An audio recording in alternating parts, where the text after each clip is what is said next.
in any experience you're in, are you riding to learn? Are you riding to judge yourself? Are you riding to be on the scoreboard? Happy Monday. So happy to have you here together with myself and Lorna. How are you doing today, Lorna? I'm great, thank you. The sun is shining, start of a new week, so all good. All good. Right. If this is the very first episode that you're listening to, then don't forget to press the follow button so you don't miss out on any of our future episodes. And if you feel like you need a tiny bit more support throughout the competition season, at least the season has started over here in Europe, then make sure you apply for coaching with either myself and Lorna. You do so by going to myndiq.eu/coaching. You can fill in a couple of questions and we can see if there's any way we can support you further throughout your season. And then today we're going to talk about when you are being your worst critic, your own worst critic. This is something I heard yesterday. So I was in this session. I'm hosting a group mindset session with a couple of riders in a riders academy over here in Belgium, which is super exciting. But one of the girls were talking about that she is very critical. And she said literally with those words, she's like, I am critical. And, we hear this a lot, people being the worst critic, and they are being really critical to themselves. And the first thing I told this girl yesterday is like, watch your words, because she said literally those words, I am critical. And you know how every time that we repeat something, every time that we say something, that becomes part of our identity. A belief is really just a thought or a sentence that we said a lot of times. So that was the first thing I told her. I was like, hold on there a second. You're saying I'm critical. I was like, I don't feel like you are a really critical person just in general, but because you're saying that, you're going to start believing that you are. So I was like, first things first. Rather than saying I am critical, say I am my own biggest supporters. And every now and again, I have a critical thought about myself. But I then, reframe it to a constructive feedback or things like that. So just that thing of like, I am, like anything that you put after those two words becomes part of what you think about yourself. So that's the first thing I would say. Be mindful of when you say I am my worst critic, or I am a critical person, or I am a negative person, all those things. I think, 100% agree, as always. I think be aware of how you first reflect back on whatever you've done. And that can be a training, it can be a competition, it can be anything that you're doing. Because as humans, as we talk about, you're wired to the negative. Like, you're always going to come up with what didn't. It takes a lot of training to come out of something that's not worked out and find the positive straight away. It takes a lot of reflecting, it takes a lot of work on yourself, it takes a lot of understanding yourself. Because most people, when something has not gone to plan, they come out and the same thing, that was rubbish, rather than I am, but that was rubbish, I messed that up, why can't I get it right, I should be further ahead. Like, it's the same kind of thing. Like, you're essentially hypnotizing yourself into the belief, because you've told yourself the same thing over and over and over again. So my first question would be, in any experience you're in, are you riding to learn? Are you riding to judge yourself? Are you riding to be on the scoreboard? Because those are three very different experiences that are going to affect the way that you start to reflect on what's just happened, your experience, essentially. Mm-hmm. So are you writing to judge yourself? So basically prove yourself. Yeah, 100%. Because when we do something well, not all the time, our ego loves that, We're good enough. We're in the top 10. We're getting the results. We're in beside all the big names. Like, check me out. I'm good enough. I deserve to be here. And that's fine in a way, if you're doing that from a growth perspective and a learning perspective and, going after your goals and all that kind of thing. Mm-hmm. Or are you in that experience to learn? As in, what can I take away from it? What worked out? What didn't work out? What needs to be better? Which allows us to grow and progress all the time. Whereas if we come out and we start pulling out of, why can't I do that? I can't see my distance. I can't get my canter. I started being hooky. I started pulling them. I started blah, blah, blah. Your emotion gets too involved in it. Like, we get our egos, our emotion, whatever you want to call it, gets too involved in it, as opposed to pulling out the data, which is quite a hard thing, and actually say, okay, this happened. This is what needs to be better. So a prime example, I had a client yesterday who went out and did her first event, and it was awesome. The show jumping round was inconsistent, let's just say. So she started pulling herself apart, saying she wasn't good enough, like she was going to ruin her horse, all those kind of things. But actually, when we got into it and we discussed it together, all that needs to happen is she needs to have a bigger canter, she needs to have a consistent rhythm, and she needs to find a way on a tricky horse to be able to keep her leg off. Those are very different because actually they are all within her control. She can take action on all of those things. She can train all of those things. She can get better on all of those things. I am shit. I am no good. I am going to ruin my horse. There's not one thing in there that actually I could say, okay, there's some information. We're going to use that stuff to get better, because that's all just based on it's emotion. Yeah. So basically what you're doing there, you're taking something that is unhelpful, criticism like that, like you're shit, that is not helping you in any kind of way, Yeah. right? But you can turn that into something helpful by looking at like, okay, what can I do differently next time? What is inside of my control that I can take action on during my next round? So basically you're turning that criticism into constructive feedback for And yourself. it's something you can do something about, because like Yeah. if I'm honest, before, I met you and before I started this journey on myself, like I would do that. I would have rounds. I'd sit in the lorry. I've said this before, for 4 hours saying I was shit, might as well give up. I was never going to be able to do it. In hindsight now, there's not one useful piece of information in there. Like it's a loop, like it's a hamster wheel you're stuck on, because there's nothing I can take out of there that is actually going to help me to get better. I just go deeper and deeper into that cycle of I'm a shit rider. Like I don't deserve to be there. I'm not good enough. I'm going to ruin my horse. I can't see a distance. Like blah, blah, blah, blah. There's nothing in there that is actually constructive. Yeah. Yeah. Yeah. So I think there again, we often talk about awareness, but check in with yourself when you start going down the road of route, like you say, of just unhelpful criticism. Because this makes me think about also, when you do performance reviews and things like that at different workplaces. To just say that someone is shit and doing a bad job, they can't do anything with that, right? And they always say, like, you need to be very specific. Like, what is it specifically?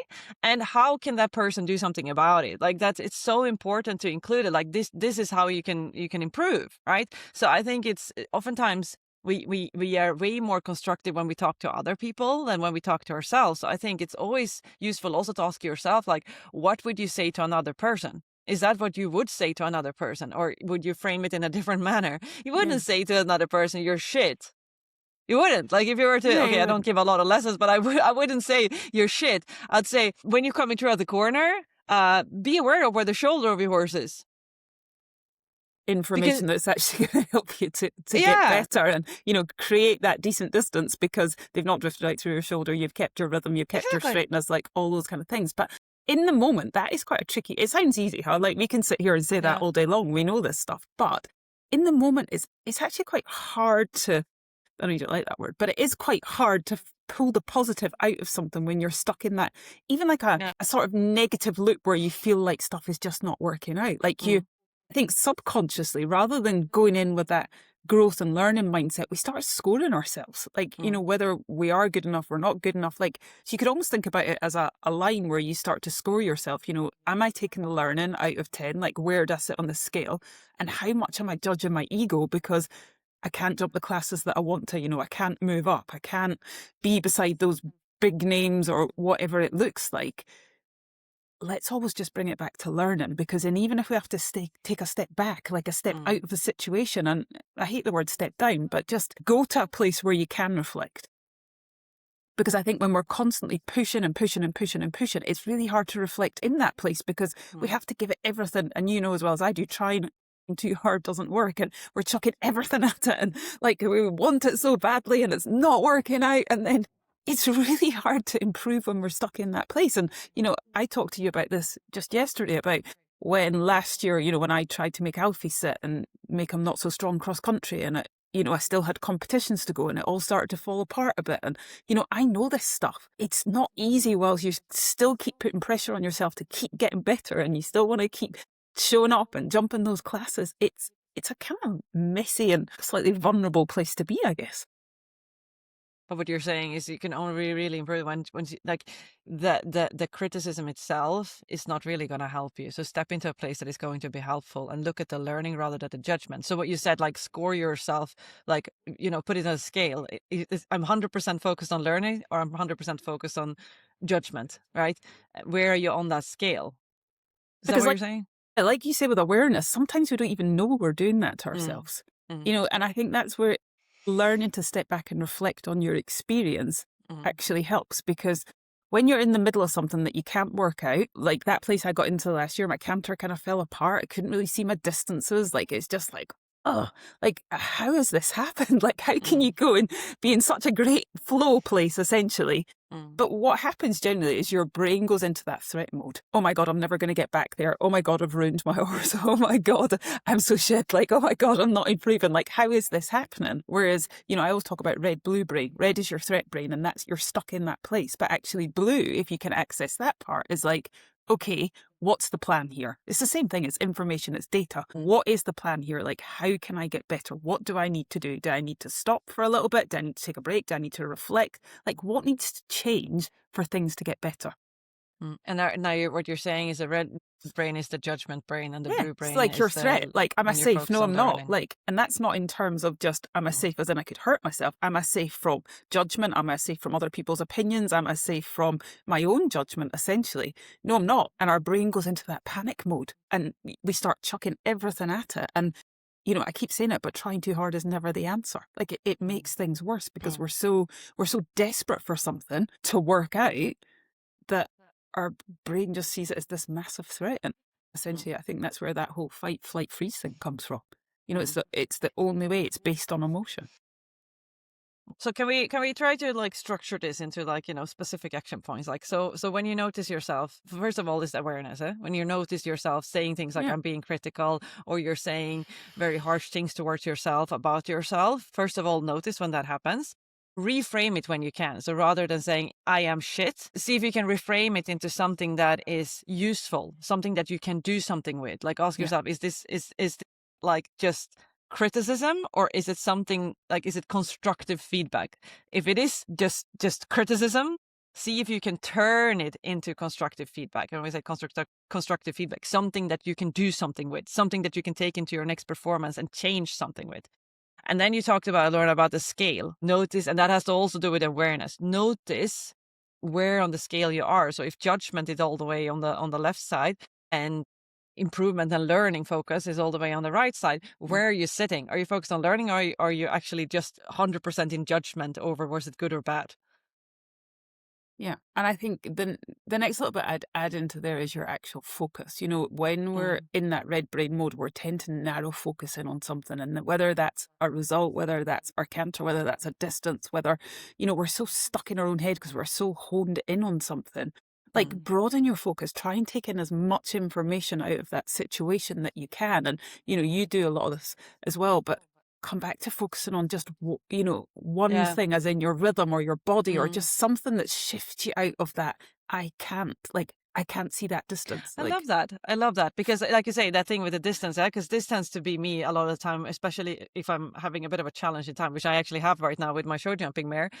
I notice myself when that happens, I start to get hung up on distances again. And then I'll come out from around, and the only thing, like, I have that narrow focus. I'm like, the distances wasn't good. Yeah. The distance wasn't good. And that's like the only thing I see in first instance, right? But then if you broaden your focus, because the fact that I couldn't see that, like, or I didn't write a good distance, I can't really do anything with that information. No. It's just that, voice being stuck on repeat. It's like, you can't see a distance. You're never going to learn to see a distance, which is bullshit, by the way. I worked through that. But every now and again, when you have a challenge in time, that tends to pop up again. And I notice it popping up now. So I love what you're saying there about broadening your focus. Rather than only looking at the distance, look at what actually happened. And actually, I looked through one of those videos yesterday with one of my trainer, and he was like, there, what's happening, Joseph? What's happening? And I was like, what's happening? I don't know what's happening. I know the horse is taking off with me. I had a shit stride, and then the horse took off. He's like, no, look deeper. Like, what is happening? There. And he kept on like, and I was like, and finally he was like, the horse is falling to the inside. Like, she's just falling, her shoulder is just disappearing. And I didn't, like, I was so hung up on the fact that the horse had taken off and I didn't have a distance. I didn't even see that, right?